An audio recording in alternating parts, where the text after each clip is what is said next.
The people in Ross are super nice to me, always. But I wonder what they think of me. I don't really, that doesn't, you know, I don't reflect on what people think of me too often, but like I'm in there like every day, several times a day, just buying random shit. I can't buy collectibles anymore without thinking about fucking call for an uprising. I don't know why, I don't mean to, but it's in my fucking head. Check this out, man. $12.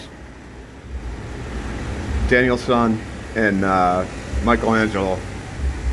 $12? I should be wearing a robber's mask. I should be wearing a fucking robber's kit because I robbed those people for $12. There were a couple more of them too, and I was tempted to do the scalper thing and buy them, but I'm like, nah, leave them for... I always say that, like, leave it for some other collector. They'll be glad to find them. But it's probably not another collector that finds them. It's probably a fucking scalper. Goes and sells them on eBay. I think that's an exclusive too, because Ross gets the exclusives from like Target and Walmart. Target and Walmart have their own exclusives, but for whatever reason, when they have surplus, the exclusive stuff ends up at Ross. This has gone on for a long time. Marshall's is another place that stuff goes. And I think about Call for an Uprising because one time, this is one time like 2 years ago, he made the case for idiots like me that collect, and it is stupid, right? I mean, it is stupid. Of course, it's stupid. That collect toys and shit and plastic shit. He's like, now is not the time to be buying that. Stop buying all that plastic shit, right? And my argument is like, well, what the fuck are you talking about? What am I going to do without money? I'm going to buy fucking beans to put in my closet? How is that going to help, you know? Like, if shit goes down the way that guy has been saying it's going down, he has like these super alarmist like thumbnails. Like 5 years ago, and I like, the guy seems all right. I mean, he's certainly COINTELPRO, controlled opposition. He's a Fed, whatever. But in my opinion, and also objectively, but yeah, like 5 years ago, he was putting up these horrific thumbnails of like loved ones melting and stuff, and it's too late. It's happening soon. It's like, dude, it's like 3-4 years on from that. Like, where are we at now with my melted relatives? Your relatives have been in heaven for over 6 years, and you don't even know it. This is a call for an uprising. You and your offspring have been killed several times. It's like, dude, you can only go... Once you start putting up the thumbnails of the melted relatives, like, where do you go from there? And like, and everything with these guys is the fucking 2 more weeks meme, you know, which is, you know, I'm really unhappy I started the 2 more weeks meme. That 2 more weeks meme that I started, the story behind that is the most schizo thing you'll ever hear here on this channel.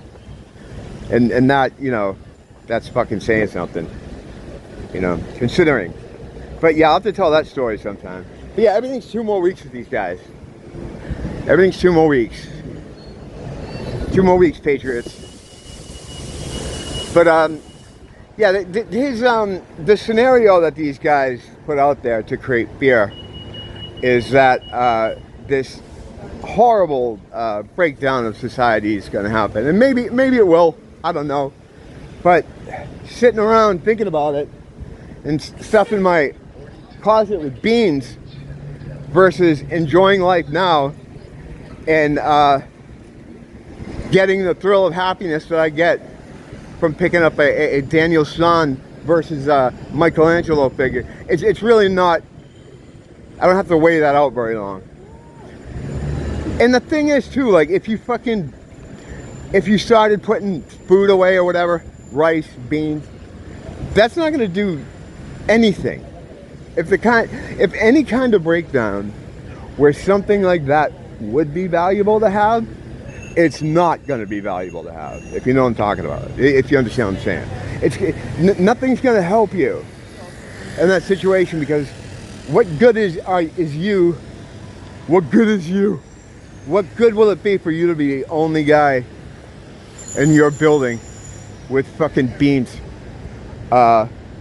with with 2 weeks worth of beans to live off of. How is that going to help you? Now, if you live out in the woods, all right, and you have like a compound and you're a homesteader, you know, then it's like, if you have the resources like that kind of set up, if you have a situation like that going on, you know, I can see you kind of not buying the Michelangelo versus Danielson figures and, you know, buying some more like chicken feed or something. I get that. That's, yes. But so few of us are in that situation. Even that guy out in the woods, they're going to triangulate his position like almost immediately and come for him to try to get whatever ammunition, goods, and or food he may have. So, I mean, I can't even say that's the way to go. There is no,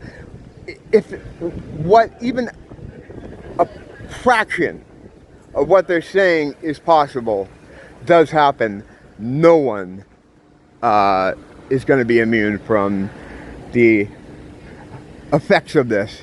No one's going to be safe from it. I don't think it's going to get there, though. I think what you're going to see, because they want to avoid these kind of standoff situations, because no matter what they make it seem like, the people in power, or the people that the governments or whatever, a situation like that wouldn't be good for them. They want to avoid that. They want a slow degradation of everything that you recognize as being life and living. They don't want some kind of face-off. They want a slow degradation. You know, they don't want you to notice it. You know. Why? He's good. I'm so aware of everybody around me that like I have to kind of figure out where they're going to, and know where I'm going, and then try to plot a course where we're not going to be kissing each other. So yeah, another thing you want to do too is never answer people from windows that are calling you. That's fucking rule 1. But yeah, there's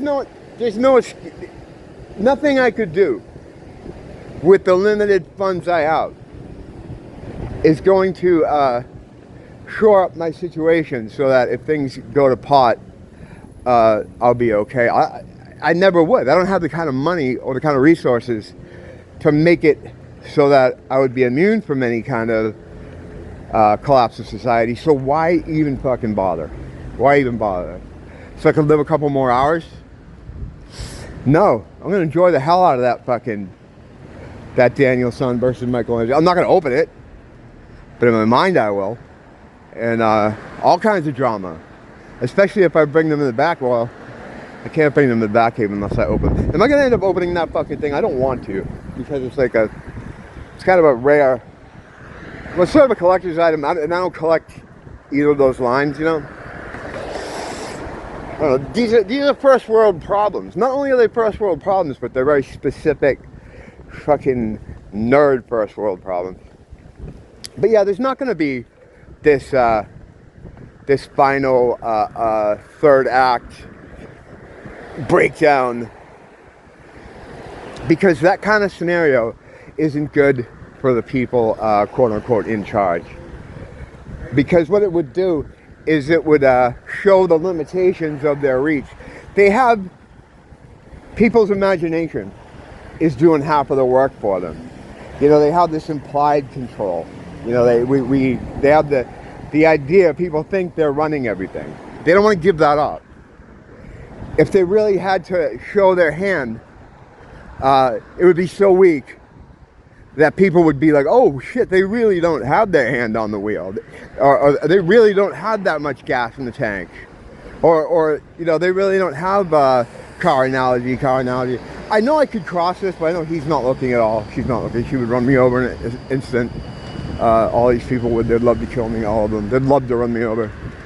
They would all love to run me over and then back over me.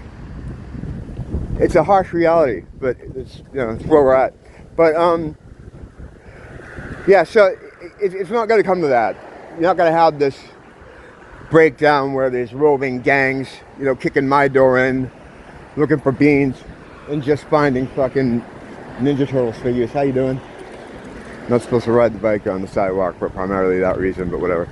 At least she's not speeding. Like, I had these fucking hyped up kids with their pumped up kicks flying behind me on fucking, you know, skateboards, expecting me to know they're coming. I'm a very old man, a very elderly man. I don't have my faculties. I don't have my hearing faculties aren't what they were. You know, they haven't been. I guess they've really never been. I haven't been a good hearer. Saw that fucking headphone fucking on 10 listening to a live 2. Fucking blew them out early.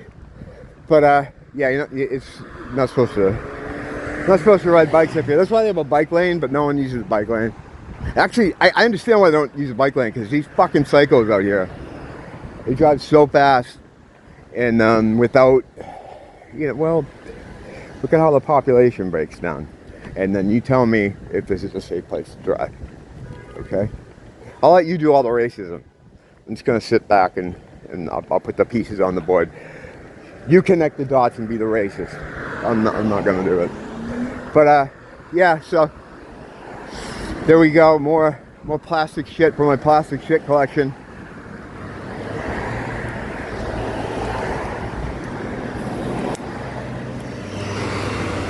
It's all gonna be all right. Not only are we not gonna have that kind of breakdown, but we're gonna get out of this.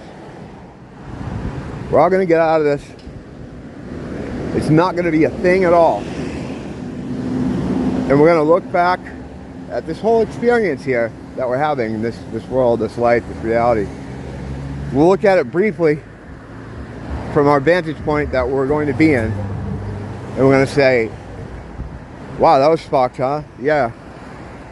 And we're gonna forget it so quickly that as soon as one of us says fuck, the other one's gonna go, yeah, this fucked, right? And then the other one will be like, what? And then I'll say, what? And then they'll be like, well, I don't know what you're talking about. And then next thing you know, this place won't even be a thought anymore. And that's what's happening. None of this other bullshit. None of that other bullshit. So don't worry about it. And don't blame the teacher. Blame the school.